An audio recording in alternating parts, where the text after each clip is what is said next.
¿qué es lo que me hace falta para cumplir el contenido completo del programa? Ya tenía planificado que con 3 sesiones más terminábamos. Yo considero que ya estamos a las puertas de, de terminar el contenido y evidentemente pues con el objeto de... Un segundo.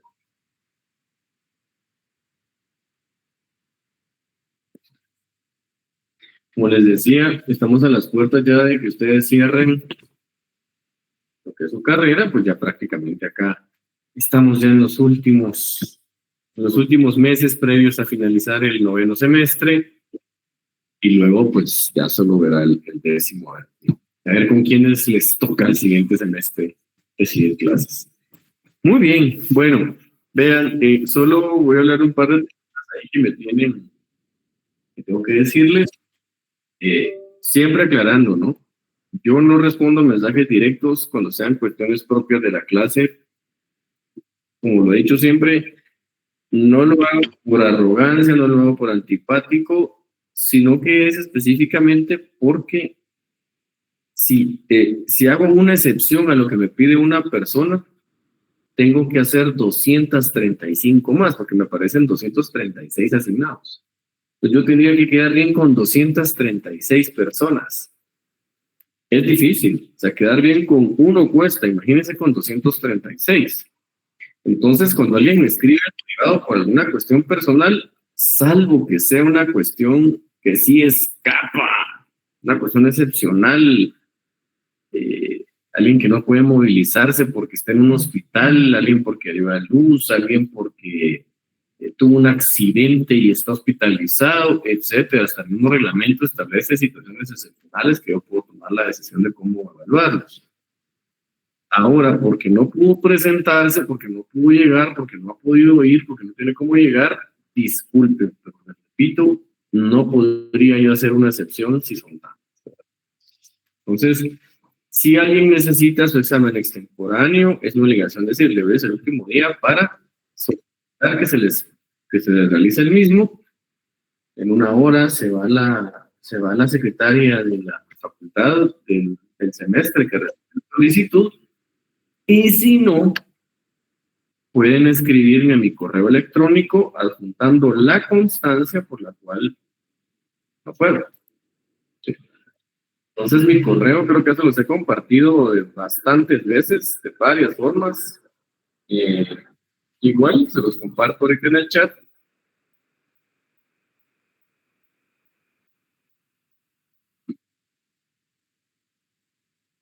Examen extemporáneo.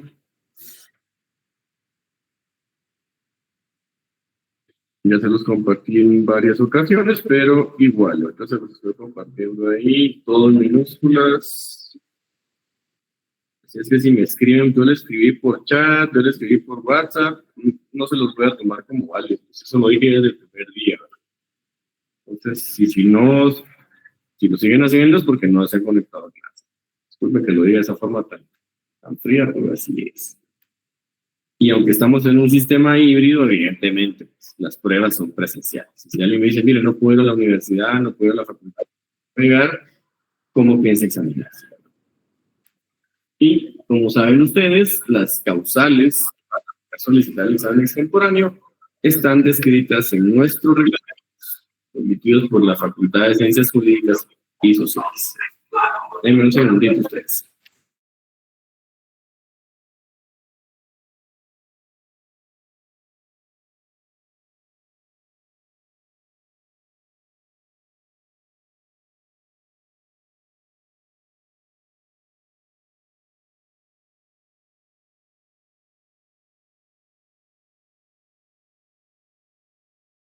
Muy bien, se siguen conectando ahí. Vamos.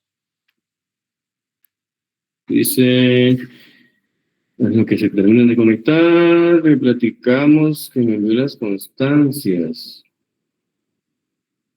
Bueno, pues yo le dije que me tenía que escribir mi correo. No sé si usted le dijo eso, gente. Tiene que mandarlo. Ayuda. Me lo mandan en el correo, ¿no? Creo que sí, ya recordé quién es. Igual una situación excepcional de la que estamos hablando, pues claro, ahí sí es razonable, ¿no? Sí, que fue víctima de violencia y no está pasando muy bien. Obviamente podemos nosotros, incluso estoy facultado por reglamento para tomar otras decisiones con relación a ella, incluso para su examen final. Pues. No vamos a hacer, no le vamos a terminar de victimizar a alguien en una situación como esta.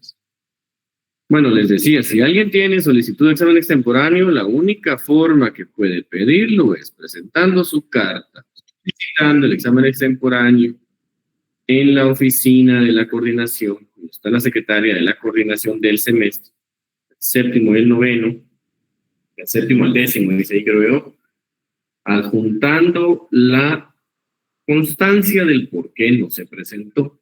Sí, tiene que adjuntar una constancia. Ahí está establecido las causales en el reglamento. Tienen que adjuntarlo. Y si no, pueden ir a la facultad porque hay muchos que dicen, miren, no llegué a tiempo, ya estaba cerrado, la puerta estaba cerrada.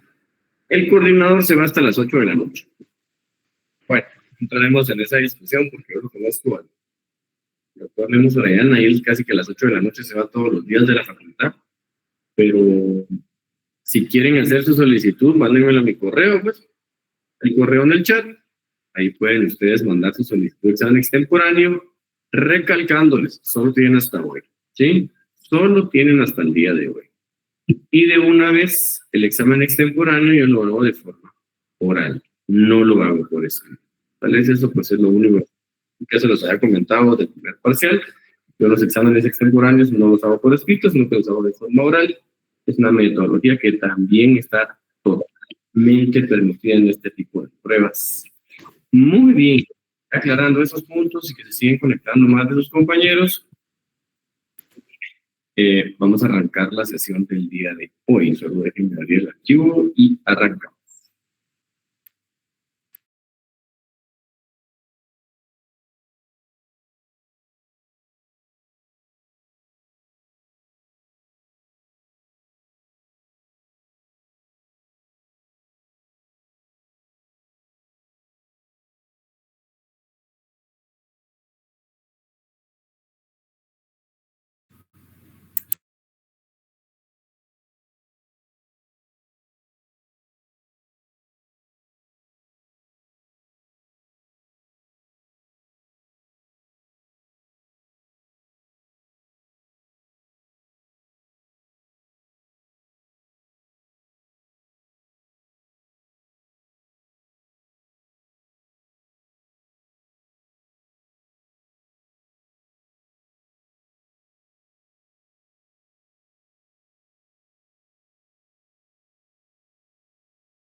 Muy bien. Un tiempecito nada más en lo que se siguen conectando compañeros de ustedes.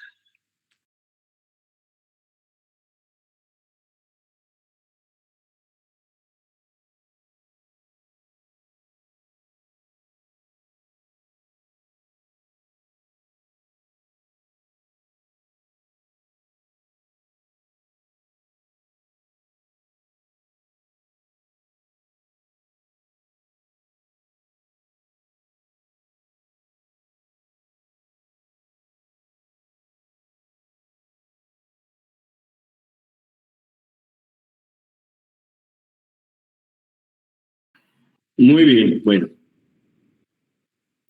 Yo creo que aquí no voy a entrar yo en demasiado, o no me voy a extender demasiado porque ustedes ya hicieron un trabajo completo.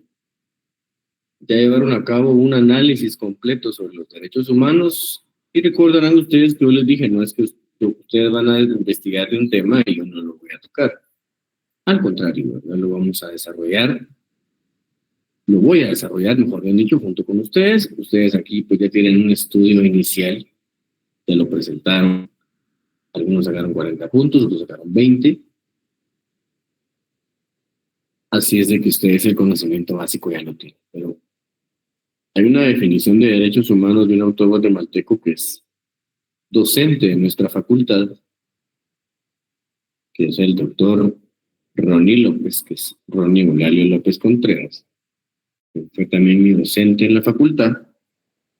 Él define a los derechos humanos como un conjunto de garantías y derechos inalienables que tiene el hombre, basados en la dignidad humana, que le son indispensables para su subsistencia y para su desarrollo dentro de la sociedad. Cuando él se refiere, y aquí tenemos que tal vez ir desmenuzando, separando, seccionando un poco lo que es la definición que nos da el doctor,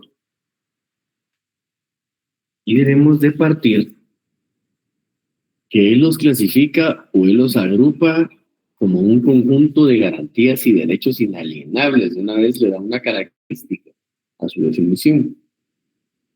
Ahora, cuando hablamos nosotros de garantías y derechos, lo primero que se nos viene a la mente es algo que tiende a ser o estar inmerso en el día a día de un individuo, ¿sí?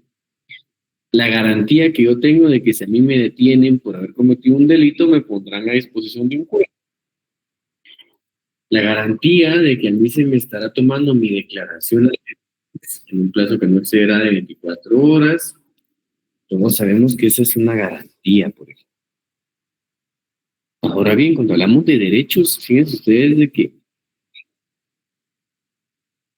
es difícil a veces, hoy lo vamos a ver, pero es difícil a veces cuando hablamos de garantías o derechos fundamentales y de derechos humanos. Es difícil a veces distinguirlos porque cualquiera diría, pero es que son lo mismo. Realmente no son lo mismo. Claro, vamos a ver en esta clase, en la sesión de hoy, en la sesión siguiente, un poquito más a profundidad. Hoy únicamente haré un pequeño nada más énfasis en algunos aspectos introductorios. Pero como les digo, de una vez el doctor acá nos clasifica que son un conjunto de algo, ¿no? ¿De qué? Garantías y derechos. Ya veremos a qué se refiere con esto. Ahora, ¿quién los tiene? El hombre. Ahora, ¿en qué se basa? En la dignidad humana. Fíjense que este concepto de dignidad humana sigue siendo objeto de discusión al día de hoy. Al final de cuentas, cuando hablamos de dignidad, basta con ver que ahora hasta el gobierno central de nuestro país está utilizando el concepto de dignidad, pero que colocan como no sé, no recuerdo bien, pero he escuchado por ahí o he leído por ahí que el pueblo digno es primero. Ahora, fíjense que aquí hay una discusión siempre sobre dignidad humana, porque si dicen el pueblo digno es primero, significa que hay un pueblo que no es digno. O sea, yo no le podría estar transmitiendo ese mensaje políticamente a quien yo estoy gobernando, porque yo estoy gobernando para los 18 millones que somos, o tal vez somos hasta más ya, pero para los que al día de hoy oficialmente somos entre 17 y 18 millones, cuando hablamos de dignidad humana, la dignidad humana es proveerle a la persona de todos aquellos satisfactores mínimos, de proveerle a la persona, darle todo aquello que le permita un desarrollo individual, es proteger a la persona de todos aquellos abusos. Pues, por ejemplo, cuando yo escucho eso del pueblo digno es primero, entonces significa que hay una parte del pueblo que no es digno. Que eso para mí, viéndolo desde un punto de vista político, de comunicación es muy malo. Creería yo que estoy diciendo, bueno, que hay un pueblo que no es digno. Entonces, siempre tengo mucho cuidado de utilizar un término cuando me refiero a algunos aspectos, sobre todo que se refieren a gobernantes y gobernados.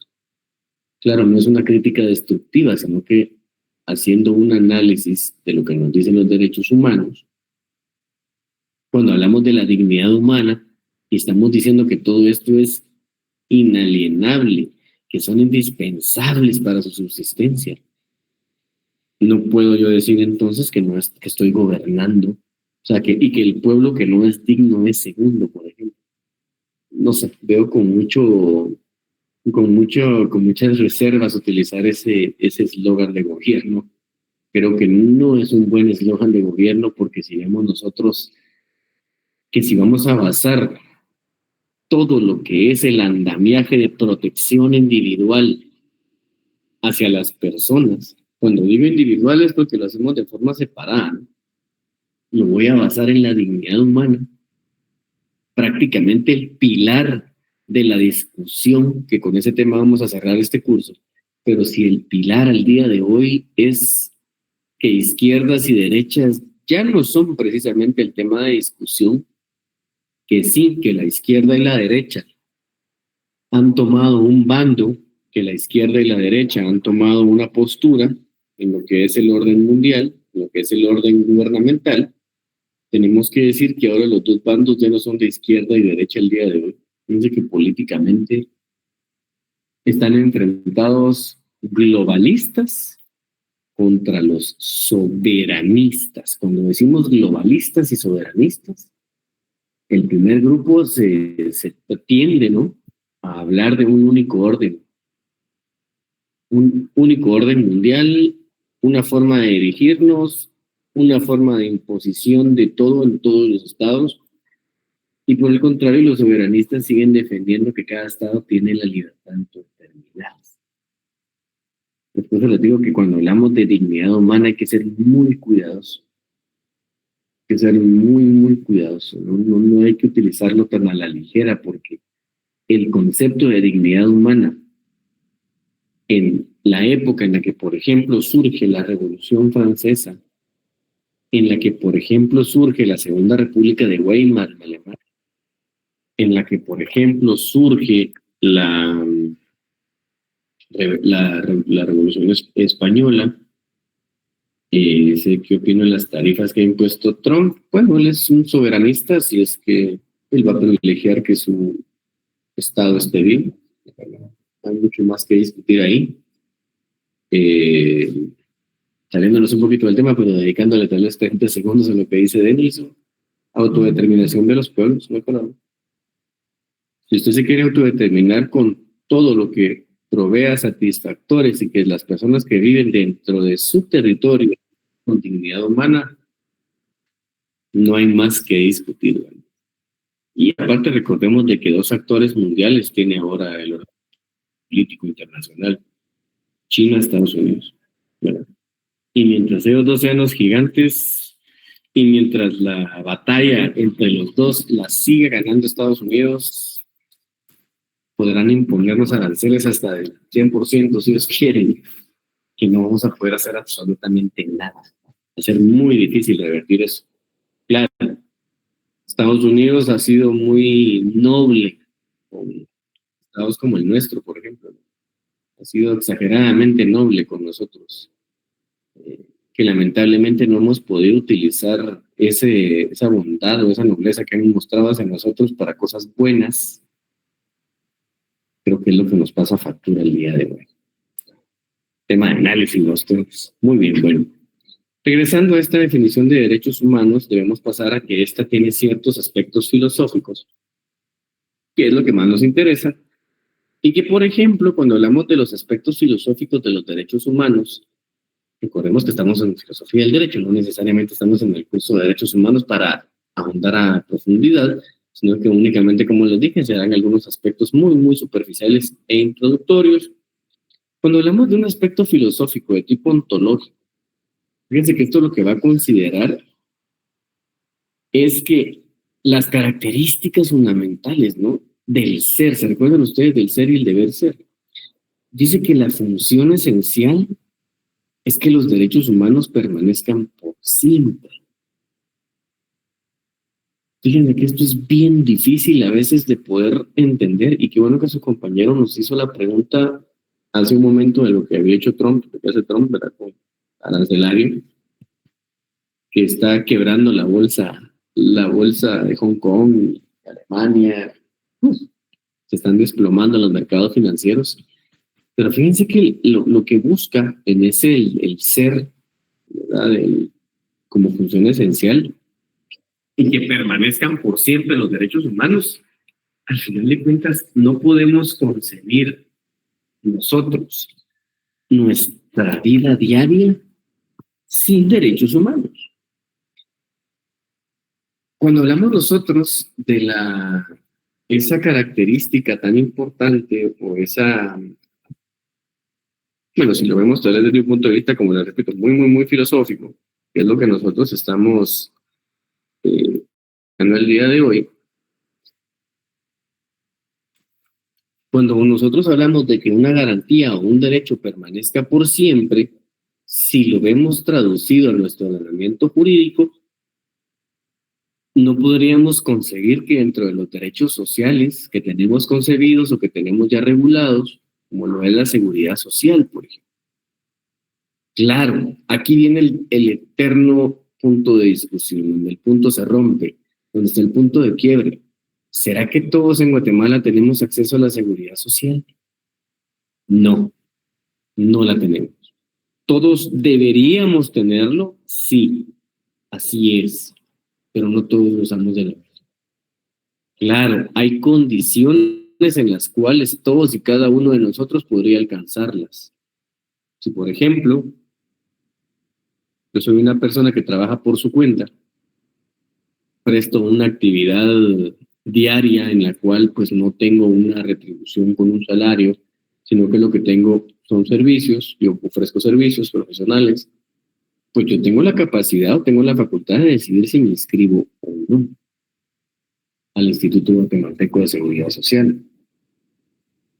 Y si yo lo hago, ¿por qué es?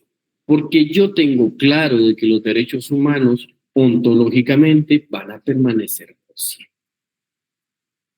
No va a desaparecer el seguro social. Nunca va a desaparecer. No lo vamos a eliminar.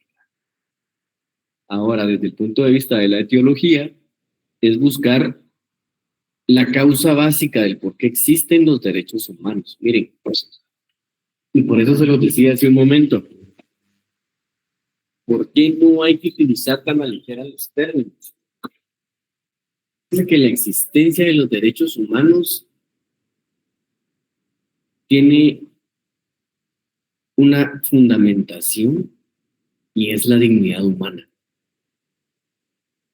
Cuando hablamos de dignidad humana,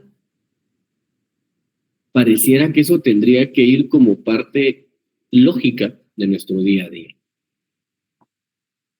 Pero si nosotros nos ubicamos a finales del siglo XIX, por ejemplo, Europa pasaba por una crisis económica, social, política, donde después de los cambios que hubieron en el siglo anterior, en el siglo XVIII, con relación a la Revolución Francesa, y luego, en el siglo XX, viene la Revolución Bolchevique en Rusia. Todos estos movimientos se dan porque no existía prácticamente la dignidad humana. Prácticamente no se pedía. Entonces sí, al hacer el análisis de que la fundamentación de los derechos humanos es la dignidad humana y que de esta se desprenden prácticamente los demás derechos, al hacer el estudio obviamente filosófico, nos damos cuenta que el valor básico y esencial de los derechos humanos es la dignidad humana. Siempre que nosotros hacemos este análisis de derechos humanos desde un punto de vista filosófico es complejo porque pretendemos dar una explicación filosófica a una situación que todos entendemos como el día a día. Imaginémonos nosotros, como universidad pública, tenemos que tener un pago anual, ¿verdad? Que es bastante noble el pago que se hace. En ningún otro lado del mundo, en ninguna otra universidad se paga tan poquito. Quisieran medir, mira, pero en Cuba no pagan bien cuando se gradúan. Cuando se gradúan, el gobierno los pone a trabajar y les cobran usualmente. Nosotros no. Entonces, cuando nosotros vemos de que la dignidad humana es del valor del que se desprenden todos los derechos humanos, hacemos una reflexión muy clara. Esa reflexión es que cuando surge la dignidad humana, surgieron los derechos humanos. No hay para dónde. Cuando se empezó a reconocer la dignidad humana, que de hecho tenemos que decirlo, lo vamos a ver en este tema, pero no el día de hoy, sino que en la siguiente sesión. Cuando surge el Estado constitucional, pero ese Estado constitucional dentro del constitucionalismo social, y para muchas personas pareciera que no le dan el reconocimiento o valor que se merecen ciertas constituciones en el mundo, o en lo que nosotros conocemos el día de hoy, pero es particularmente difícil a veces determinar quién fue el primero que habló de esto. Es muy difícil. Es muy difícil. Porque las sociedades no evolucionamos de manera uniforme muchas veces. ¿Sí? No vamos en un ir y venir de una forma rápida. Fíjense que hablando pues temas muy claros, de que por ejemplo, ¿por qué tenemos el ordenamiento jurídico que tenemos al día de hoy?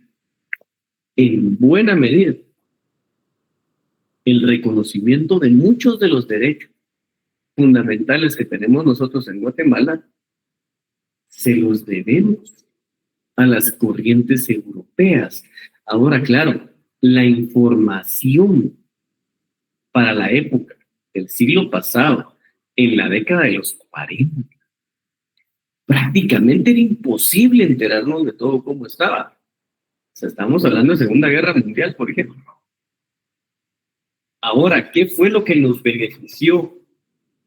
Nos ayudó a dar un salto cualitativo, un salto cualitativo es el hecho de que, por ejemplo, Arévalo estaba exiliado en Argentina. Él abstrae prácticamente todo lo que estaba pasando en Europa porque la entrada de las ideas políticas europeas al continente americano, específicamente a quienes hablamos español, eran por Argentina. Había mucho europeo exiliado en Argentina también. Había muchas ideas que estaban de lo que estaba pasando en Europa, lo que había pasado en Rusia, lo que había pasado en los países del bloque del Este, previo a la Segunda Guerra Mundial, post Primera Guerra Mundial, en ese ínterin donde se están muriendo de hambre en Alemania, por ejemplo.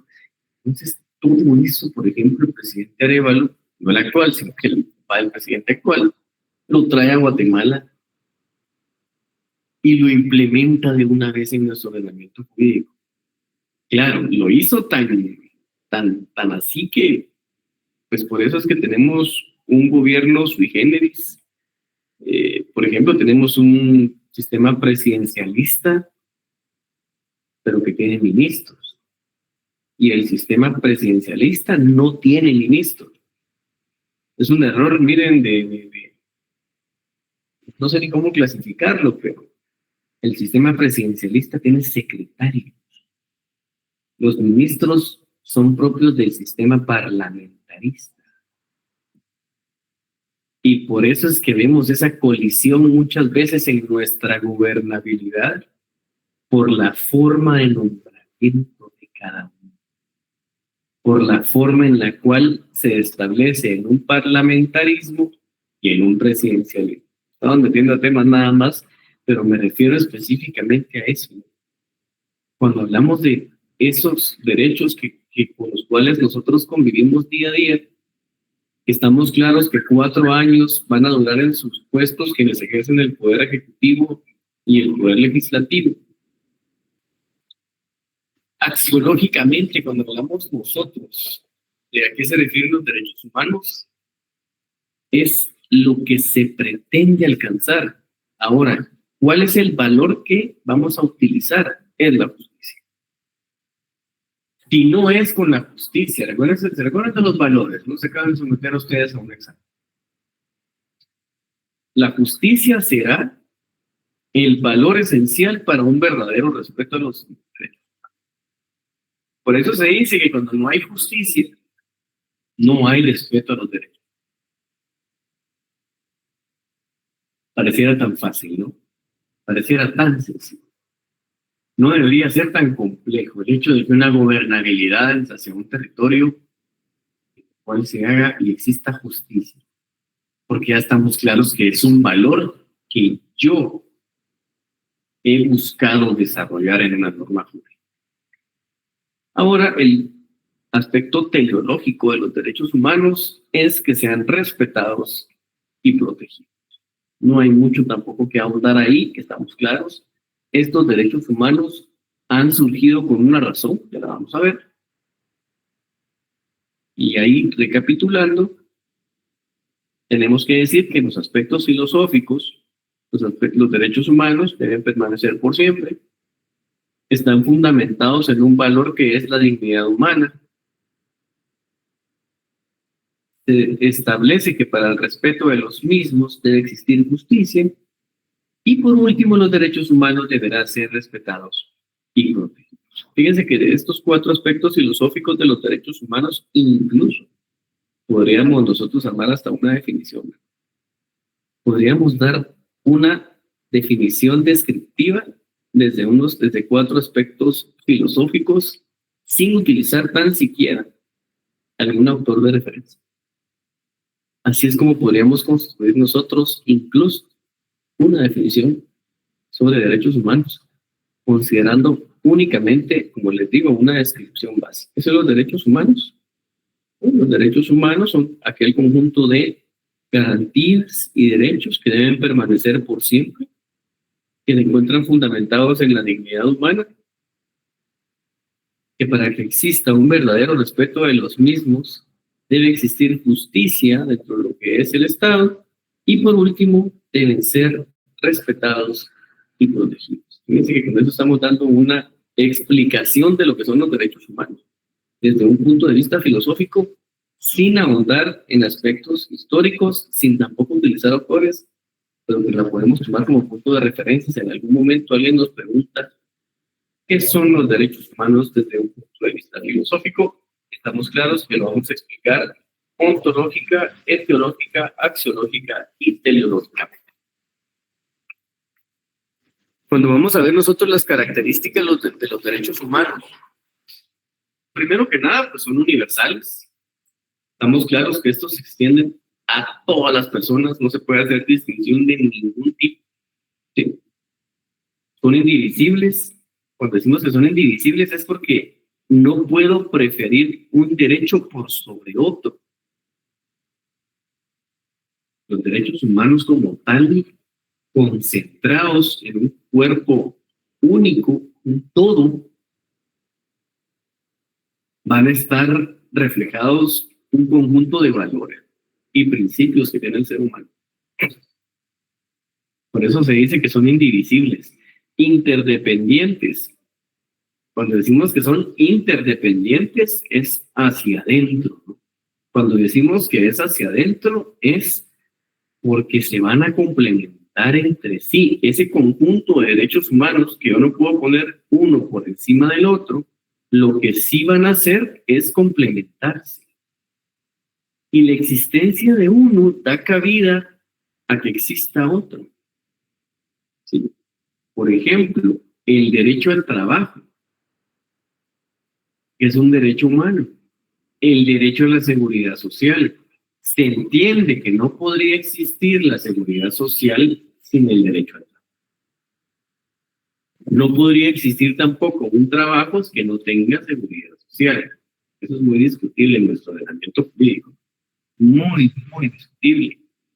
Cuando decimos que son imprescriptibles, los derechos humanos, como ya vimos, van a transcurrir durante todo momento, durante todo el tiempo. Así es que estos no los vamos a perder, no van a prescribir los mismos, si lo queremos ver así. Son inalienables porque son inherentes a la dignidad humana.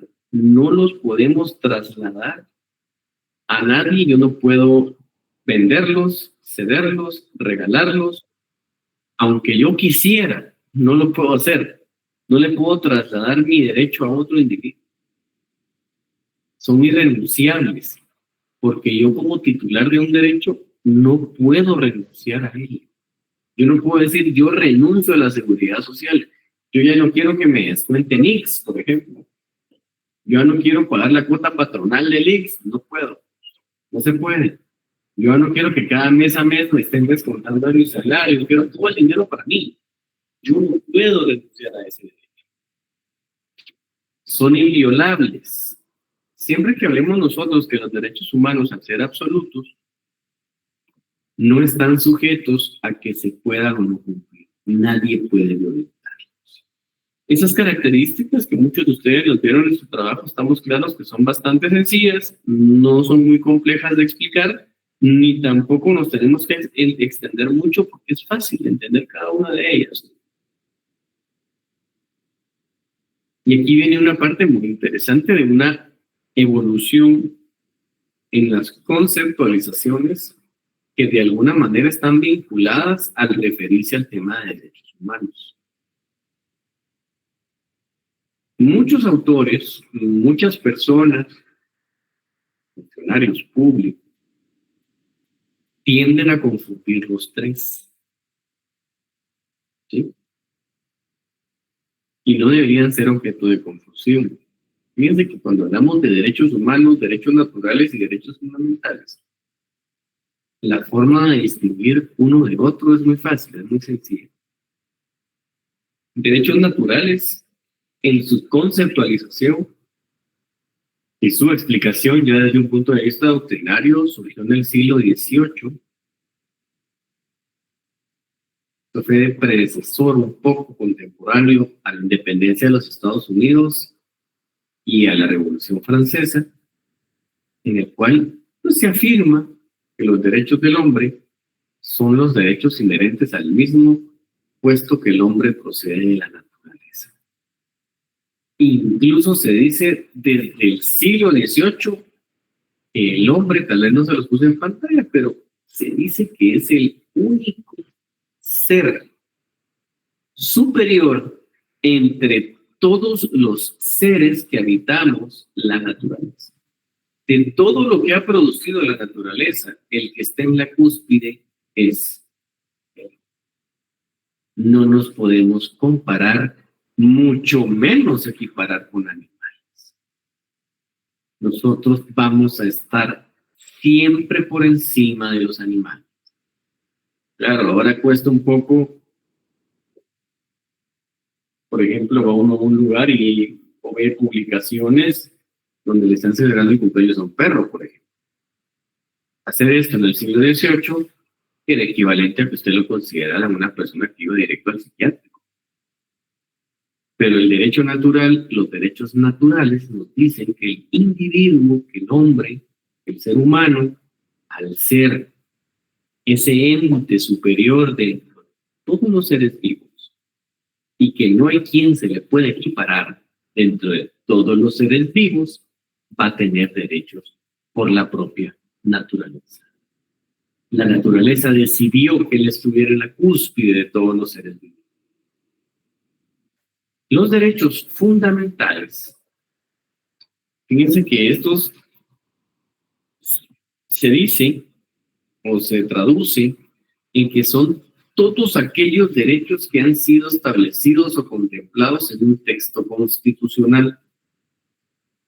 Fíjense que la primera ocasión en la cual se empieza a hablar de derechos fundamentales como tal, en un texto constitucional, lo vamos a encontrar particularmente siempre en Alemania, ¿no? Finales del siglo XIX y en los principios del siglo XX. Entonces, sigamos en orden. El derecho natural, siglo XVIII, se concebía que eran los derechos del hombre, porque por el mismo hecho de proceder el hombre de la naturaleza y de ser el individuo que está por encima de todos los demás entes o seres vivientes, tiene derechos, solo por el hecho de haber venido naturalmente derechos superiores. Los derechos fundamentales se dice que son aquellos que están reconocidos en un texto constitucional. Por eso es que cuando, bueno, en mi caso, que yo cuando me ha tocado que impartir, que ya lo he hecho varias veces, probablemente es mi curso favorito, todos, que es Derecho Constitucional, siempre hablamos de garantías fundamentales. Toda la vida vamos a encontrar en Derecho Constitucional garantías fundamentales, que en la doctrina muchas veces se le habla de derechos fundamentales. Pero ¿cuál es la importancia de conocer dónde están reconocidos los derechos fundamentales en un texto constitucional? Y por último, los derechos humanos, que son aquellos que van a surgir con la Declaración Universal de los Derechos Humanos y los vamos a encontrar fundamentados en todos y cada uno de aquellos instrumentos internacionales en esta materia. Cuando hablamos de instrumentos internacionales, nos estamos refiriendo a convenios, tratados, convenciones, etc. Bueno, que de hecho creo que ustedes ya lo están viendo ahorita en Derecho Internacional Público, ¿no? El tema de los tratados, de todos los instrumentos internacionales, el Derecho Internacional Público 1. Si no estoy mal, no están viendo, ya lo vieron. Sí, es parte del contenido del de Derecho Internacional Público 1, que es otro de los cursos que también muy bonito de impartir. Muy bien, como siempre, vamos a llevar a este apartado de preguntas. Y entonces está pidiendo ingresar de preguntas y respuestas de alguna duda que tengan con relación al tema de hoy o con lo que hemos hablado el día de hoy con relación a los derechos humanos desde un punto de vista muy filosófico. Sí, claro, no nos vamos a meter a hacer conceptualizaciones muy avanzadas, muy amplias, porque eso ustedes ya lo vieron en el cuarto semestre de la carrera. No nos vamos a meter tan de lleno a un tema que ustedes ya desarrollaron durante un semestre completo. Preguntan qué curso imparto en el 10º. Uy, en el 10º la última vez di Derecho Mercantil 3, pero no sé ahorita qué, no sé en dónde voy a estar, no sé si voy a estar en el 10º, en el 8º o dónde, pero yo me mantengo entre el 7º, 8º, 9º y 10º. Sí me he estado los últimos años. Ese ha sido mis semestres, ¿no? Pero no sé si alguien tiene alguna duda o pregunta sobre el tema de hoy.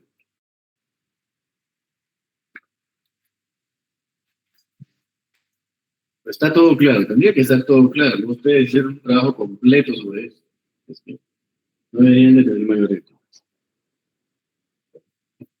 ¿Cuántos de ustedes en su trabajo, porque yo ya los leí, cuántos de ustedes se percataron del tema del valor de la justicia? Y por eso les preguntaba en su trabajo por qué escogieron este valor. Porque era así como que muy inductivo, ¿no? El tema, cuando uno analiza lo que son los derechos humanos. Por ejemplo, cuando uno hablaba de qué valor vamos a utilizar para desarrollarlo, para mí era la justicia, se tenía que tomar la justicia como tal, creo que era el más fácil de desarrollar en su trabajo.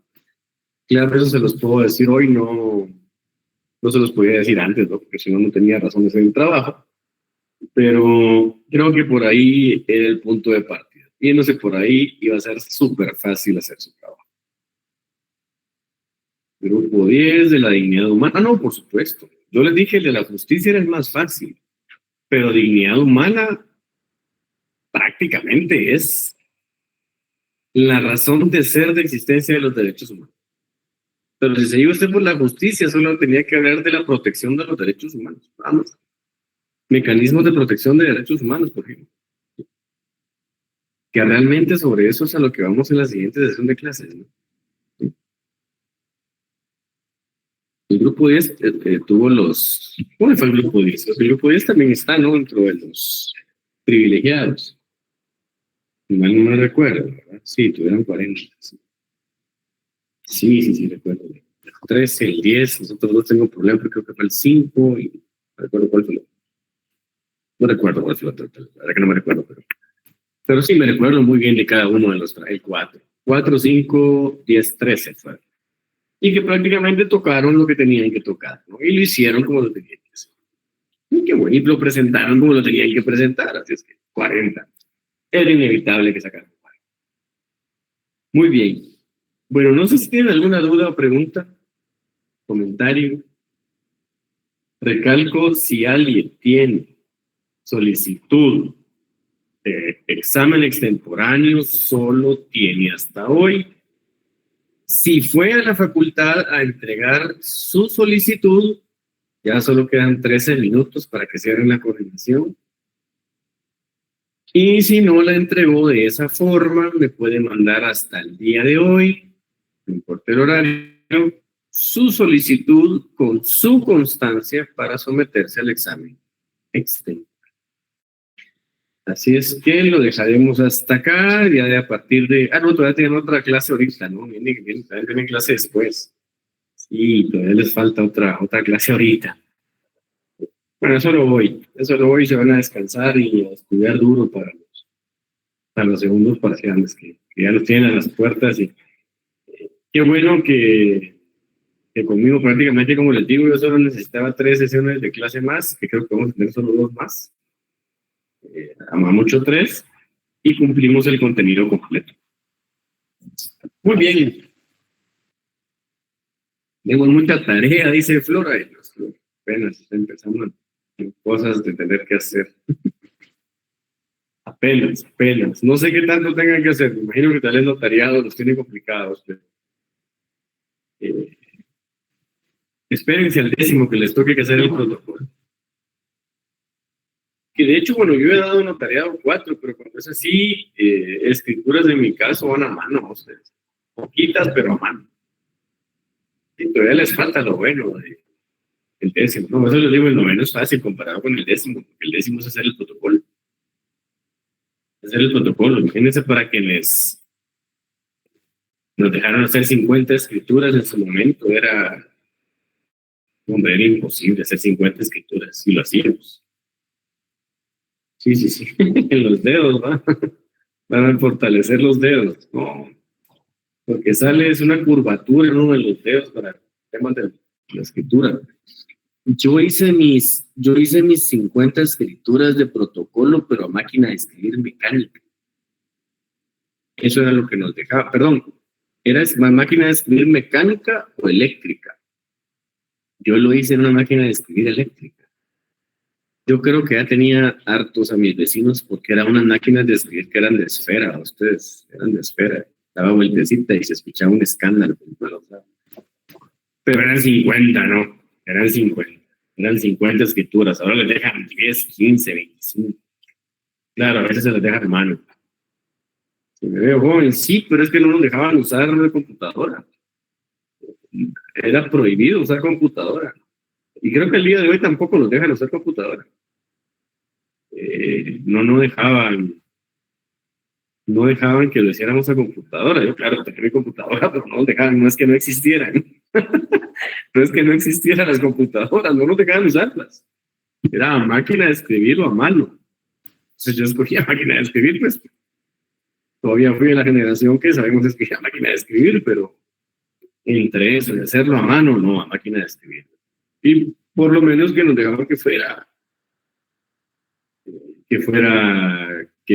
máquina de escribir, ¿no? Que eso ayudaba. Ahora perjudica porque casi nadie tiene máquinas de escribir, entonces sí, pues yo les diría que tal vez complejos para el 10º.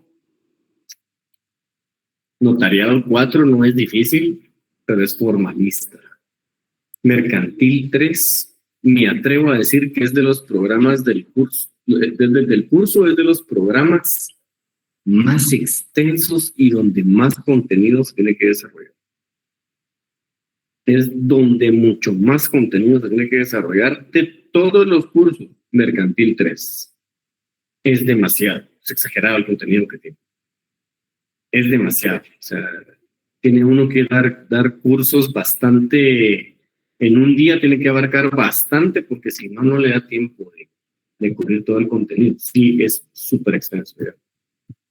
Tiene una roya de una limpia, dice Andy. Qué bueno. Sí, a ver qué tipo de docente les toca con el que ustedes se asignen para notariado 4, porque, como les repito, sí, es un tema de... Yo he escuchado que algunos sí a mano y les dejan no muchas escrituras. Como les digo, en mi época fueron 50 máquinas de escribir. No he comprendido 40 documentos de mercantil. Dice, no le entendí muy bien, pero bueno, sí, mercantil es mucho. ¿Qué mañana usted? Mercantil 3 es mucho, ¿vieron? Mercantil 3 es demasiado. Es exagerado el contenido que tiene. Pero es bonito. A mí me gusta impartir Mercantil 3. Es muy bonito. Y re bien poder cubrir todo el contenido con temas muy actuales, ¿no? Muy bien, bueno, si no tienen una otra duda, lo dejamos hasta acá. Y nos vemos, no sé cuándo ahora, porque el 21 de abril, a partir del 21 de abril tienen sus exámenes de los segundos parciales. Descartado que tengamos clase el 1 de mayo.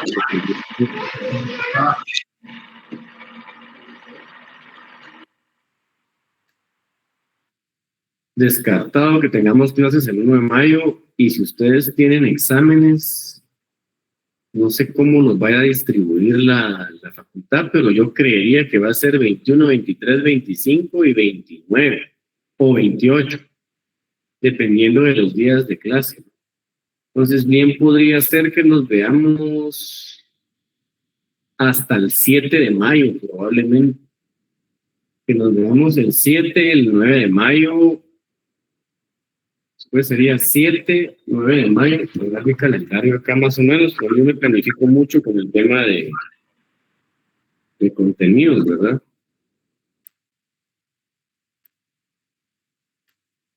Yo me planifico mucho con ese tema, entonces sería, vamos a ver, que nos veamos por ahí no sería 7, sería 6 de mayo, creería yo. 6, 8... Y si todo sale bien, todavía nos vemos 13 y 15. Yo estimo que terminamos contenido el 13 de mayo. Si es como yo pienso, ¿no? Es como yo pienso, para eso vamos. Me van a extrañar, no sé si me van a extrañar, pero ojalá que les guste todo la metodología, los temas, todo que han mejorado. Y sobre todo que sean de aporte para ustedes. ¿Okay? De mucho aporte para ustedes. Muy bien, sí, igual descansen ustedes. Este año sí quiero descansar, por lo menos descansar un poquito corrida la vida, ¿no? Pero bueno, los dejo. Ahora sí, pase feliz noche. Platicamos aunque sea un ratito. Gracias, licenciado. Feliz noche. Feliz noche, licenciado.